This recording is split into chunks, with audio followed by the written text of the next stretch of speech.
Hi guys, good morning. কেমন আছো তোমরা সবাই? আশা করি খুব ভালো আছো, আমরাও খুব ভালো আছি। Welcome to my blog, this is Madhurima here.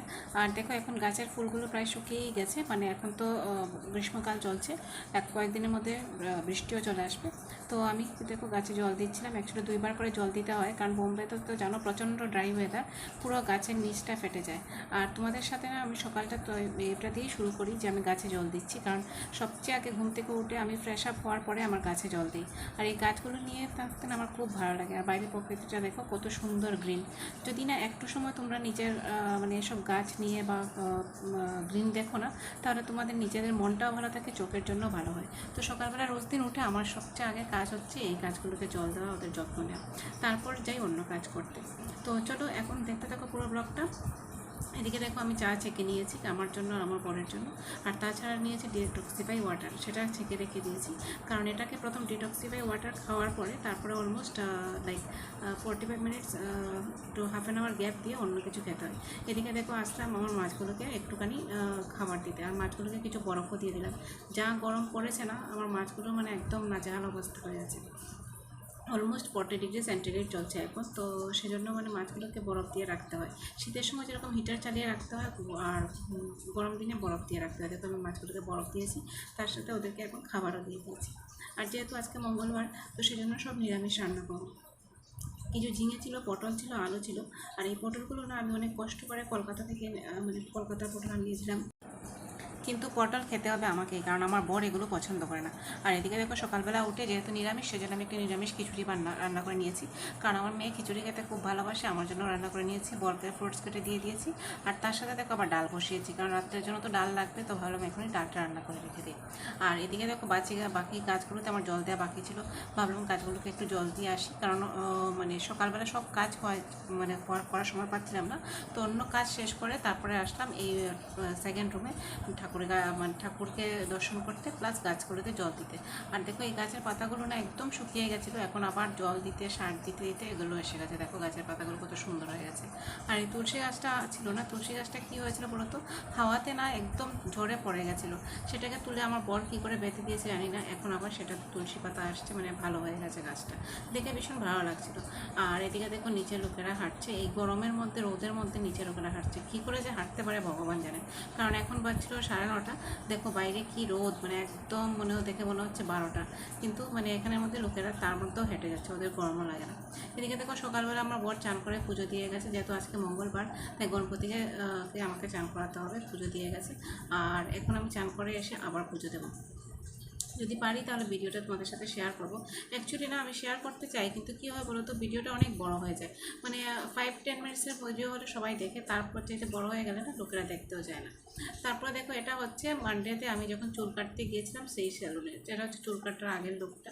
আর দেখো আমার মেয়েকে নিয়ে গিয়ে আমার পাশে বসিয়েছি, মানে ওকে কোথায় রেখে যাবো বলো, ওকে তো কেউ মানে ও কারোর কাছে থাকবে না, আর কোথাও রেখে যাওয়ার মতোও নেই, কারণ আমার মা বাবা কেউ এখানে থাকে না, তাই যেখানে যাই ওকে নিয়ে যাই সাথে করে। তো ও আমার সাথে পার্লারে গেছিলো, পার্লারে অ্যাপয়েন্টমেন্ট নিয়েছিলাম 5টার সময়, আমি গেলাম 6টার সময়। আর এই দেখো এ হচ্ছে আমার হেয়ার ডিজাইনার, ও ভীষণ ভালো চুল কাটে। তো দেখো কি সুন্দর করে চুলটা কেটে দিচ্ছিল, আমি তো ফার্স্ট টাইম এরকম দেখছিলাম। আর তাছাড়াও আরও অনেকবারই আমার চুল কেটেছে, আর ভীষণ সুন্দর করে কেটেছে। চুলের দেখতে মনে হয় চুলের ভলিউমটা বেড়ে গেছে, অ্যাকচুয়ালি না আমার চুল অনেকটাই পড়ে গেছে। আর দেখো আমার চেহারাটার লুক, অ্যাপিয়ারেন্সটাই পুরো চেঞ্জ করে দিয়েছে চুল কাটার পরে। ইচ্ছে করে আবার চুলটাকে ছোটো করে কাটলাম, নাহলে কী হয় বলো তো, প্রচণ্ড গরম, মানে এত গরম যে আমার মানে সহ্য করতে পারি না, তাই চুলটাকে এবার নতুন করে মানে ছোটো করে কাটলাম। আর দেখো ওরা আমাকে মানে দেখাচ্ছে যে কীরকম লাগছে আমাকে দেখতে, তাই বললাম ঠিক আছে একটুখানি ভিডিও শ্যুট করে নিই, তো সেটা তোমাদের সাথে শেয়ার করবো। এবার চুল কাটা শেষ হওয়ার পরে মেয়ে বললো যে ও পানিপুরি খাবে, তাই দেখো ওকে পানিপুরি স্টলে নিয়ে এসেছি। আর একজনকে বললাম একটা ভিডিও বানিয়ে দাও, দেখো কীরকম করে ভিডিও বানিয়েছে। এখানে দেখো পানিপুরি স্টোরে এসেছি, কারণ ছোটো ছোটো বাচ্চারাও পানিপুরি নিয়ে খায়, বড়রাও নিয়ে খায়। এই স্টলটা খুব চলে, এটা আমাদের বাড়ির সামনে রাস্তার একটা ছোট্ট স্টল, কিন্তু খুব চলে। আর আমার মেয়ে দেখো কত খুশি হয়ে পানিপুরি খাচ্ছে, মানে এরকম যদি ভাত খেতো না তাহলে মানে আমার আর চিন্তাই ছিল না। যাই হোক, বাচ্চারা যেটা ভালোবাসে। আর তারপরে দেখো তোমাদেরকে দেখাচ্ছি, আমরা পাগোডায় গেছিলাম মানে লাস্ট উইকে, তো সেটার কিছু ক্লিপিংস। অ্যাকচুয়ালি না আমরা ভেতরে ঢুকতে পারিনি, কারণ লেট হয়ে গেছিলো। আর এদিকে দেখো আমি একটা জিনিস তোমাদের সাথে শেয়ার করতে ভুলে গেছিলাম, এটা হচ্ছে সানডেতে, মানে লাস্ট সানডেতে, আজকে তো মঙ্গলবার, তো সানডেতে আমার বর আর আমার মেয়ে বায়না ধরেছে যে ট্রেন চলবে, দেখো লোকাল ট্রেন চলবে। আমার বর ওকে লোকাল ট্রেনে করে নিয়ে গিয়ে দুটো স্টেশন ঘুরিয়ে নিয়ে এসছে, মানে ও লোকাল ট্রেন চলার জন্য ভীষণ ব্যস্ত হয়ে আছে। অনেক দিন হয়েছে ও কোনো ট্রেন চলেনি। লাস্ট টাইম যখন আমরা আগরতলা গেছিলাম তখন আগরতলা থেকে আমাদের মেইন বাড়িতে ও মানে ট্রেনে করে গেছিলো, কিন্তু ওটাও মেল ট্রেন ছিল, লোকাল ট্রেন ও কোনোদিন যায়নি, ও দেখিও নি। মানে অনেক ছোটো সময় একবার গেছিলো যখন 7-8 মাসে ছিল, সেটা তো আর মনে নেই। তো এবার আমার বর ওকে লোকাল ট্রেনে নিয়ে ঘুরতে বেরিয়েছে। আর সবচেয়ে মজার কথা কী জানো, ওরা না এসে আমাকে এসব কিছু বলেনি যে ওরা ঘুরতে বেরিয়েছে। পরে আমার মেয়ে আমাকে বলছে যে দেখো মা, আমরা অনেক দূরে ঘুরতে গেছিলাম, ওইখান থেকে গিয়ে তোমার জন্য ওষুধ নিয়ে এসেছি। তো আমার জন্য কী বললো, তো আমার মেডিসিন হোমিওপ্যাথিক ওষুধটা শেষ হয়ে গেছিলো, পেটে ব্যথার অ্যাসিডিটির। তো ওরা ওইখানে কোন হোমিওপ্যাথি ফার্মেসি থেকে আমার জন্য ওষুধ নিয়ে এসছে।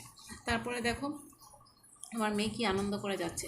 অ্যাকচুয়ালি না, বাচ্চাদেরকে এরকম ঘুরতে নিয়ে যেতে পারলে, মানে ওরা মা বাবার সাথে যদি কোথাও ঘুরতে যেতে পারে বা কারোর সাথে ঘুরতে যেতে পারে, ওরা ভীষণ খুশি হয়।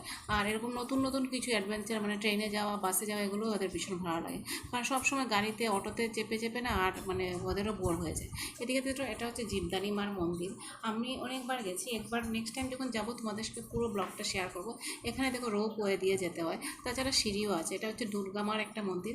এখানে না আমার মেয়ের জন্য অনেক বড় মানুষ ছিল, সেটা আমি মেয়েকে নিয়ে গিয়ে যখন ওর 1 বছর বয়স তখন পূরণ করে এসেছি। আর এখন দেখো ওর স্টেশন থেকে দাঁড়িয়ে আমার মেয়ে দেখো ঠাকুরকে প্রণাম করে যাচ্ছে। আমার এত ভালো লাগছিলো এটা দেখে, যে মানে ওর মধ্যে এত ভক্তি আছে, যেখান থেকে দাঁড়িয়েও প্রণাম করে যাচ্ছে। আমি জানিও ওর পাপা ওকে বলেছে প্রণাম করতে, কারণ যেহেতু মানে ওর জীবদানী মার আশীর্বাদে ও মানে সুস্থ হয়েছে, ভালো আছে, আমাদের সাথে আছে, তাই। আর এদিকে দেখো আবার ওরা ট্রেন দিয়ে রিটার্ন ফিরছিল। তো আমার মেয়ে অলমোস্ট ঘুমিয়েই যাচ্ছিলো। কী করবে বেচারি, সারা দিন এত রোদে দুপুরের মধ্যে ওর পাপার সাথে ঘুরে বেড়াচ্ছে ওইখান থেকে এখানে, তাও আবার ট্রেনে করে। যাই হোক, মানে মাঝে মধ্যে বাচ্চাদেরও একটু চেঞ্জের দরকার হয়। আর এখন তো স্কুলের ছুটি পড়ে গেছে, তাই আমিও বেশি কিছু বলি না, মানে যাও ঠিক আছে ঘুরে নাও। আর শুধু শুধু চিন্তা করি যাতে অসুস্থ না হয়, মানে প্রচণ্ড গরম তো, তাই। আমি তো মানে অনেক দিন হয়েছে লোকাল ট্রেন এসবে চলিই না, মানে যাওয়াই হয় না কোথাও করে। যখন থেকে মেয়ে হওয়ার পরে তো একদম টোটালি যাওয়া বন্ধই হয়ে গেছে বলতে পারো। কোথাও যেতে গেলে হয় কারে করে যাই, বা ট্যাক্সি করে যাই, বা অটোতে করে যাই, কারণ লোকাল ট্রেন এখন আর আমি ইউজ করি না। মানে মেয়েকে নিয়ে যাওয়া খুব প্রবলেম হয়ে যায়, তাই। যদিও ওকে নিয়ে যে ট্রাভেলিংয়ে এত অসুবিধা হয় না, কিন্তু কী হয়েছে, বোম্বের লোকাল ট্রেনগুলো পুরো মানে প্যাকড থাকে, তো সেখানে চড়া খুব কষ্ট। আর এটা হচ্ছে সানডে ছিল, তাই কোনো প্রবলেম ছিল না, কিন্তু আমার তো কাজ হয় উইকডেজে, তো সেখানে না এই ট্রেনে করে যেতে আমার অনেক কষ্ট হয়ে যায়, তাই। আর এটা উইকেন্ড ছিল, সানডে ছিল, তাই বেশি কষ্ট হয়নি, সেজন্য ওরা আরামসে গিয়ে ঘুরে এসছে। আর আমারও খুব ভালো লাগছিলো যে ওরা ঘুরে আসুক, মানে বাচ্চারা এরকম এনজয় করতে থাকুক, সেটাই তো আমরা সবাই চাই না, যে খুশি থাকুক। আর তোমাদেরকে বলেছিলাম না আমরা পাগোডা গেছি, দেখো এটা হচ্ছে পাগোডা। পাগোডা মানে কী হচ্ছে বলতে, এখানে বুদ্ধিস্টরা মানে মেডিটেশনের জায়গা হচ্ছে, খুব ভালো সুন্দর একটা জায়গা বানিয়েছে। এটা 2012-এ, আমি 2011-এ ফার্স্ট দেখেছিলাম, যখন আমার শ্বশুরমশাই মারা গেছিলেন, তখন কোথাও যেতে পারিনি, তাই পাগোড়াতে এসেছিলাম, ঘুরতে এসেছিলাম। আর তারপরে আরও 1-2 বার এসেছি, কিন্তু আজকে আর মানে আনলাকিলি এটার ভেতরে যেতে পারিনি। কোভিডের আগে একবার এসে গেছিলাম, তারপরে আর যাওয়া হয়নি, কারণ এটার ভেতরে যাওয়া এলাও ছিল না, তাই আর ভেতরে যেতে পারিনি, তাই তোমাদেরকে দেখাতে পারছি না। তো বন্ধুরা, আজকের দিনটা আমরা এভাবেই কাটালাম। আশা করি তোমাদের আমার ব্লগটা ভালো লেগেছে। যদি ব্লগটা ভালো লেগে থাকে তাহলে প্লিজ আমাকে ফলো করে নিও। তোমাদের সাপোর্টের আমার খুব দরকার, তোমাদের সাপোর্টেই আমি গ্রো করতে পারবো। আর যারা ইউটিউব থেকে দেখছে তারা আমাকে সাবস্ক্রাইব করে নিও। আর তোমরা সবাই ভালো থেকো, সুস্থ থেকো, আনন্দে থেকো, আর দেখতে থাকো আমার ব্লগগুলো। আগামী দিন আসবো আর একটা নতুন ব্লগ নিয়ে। তার আগে সবাই ভালো থাকবে, সুস্থ থাকবে, ফ্যামিলির সাথে ঘুরতে যাও, এনজয় করো। আর গরম পড়েছে অনেক, তাই বেশি করে জল খাবে, আর শরবত খাবে, ঠান্ডা জিনিসটা খাবে। আর সবাই ভালো থাকবে। চলো এখন রাখছি, tata, bye bye, good night. দেখা হবে নেক্সট ব্লগে। সবাই খুব ভালো থাকবে, টাটা।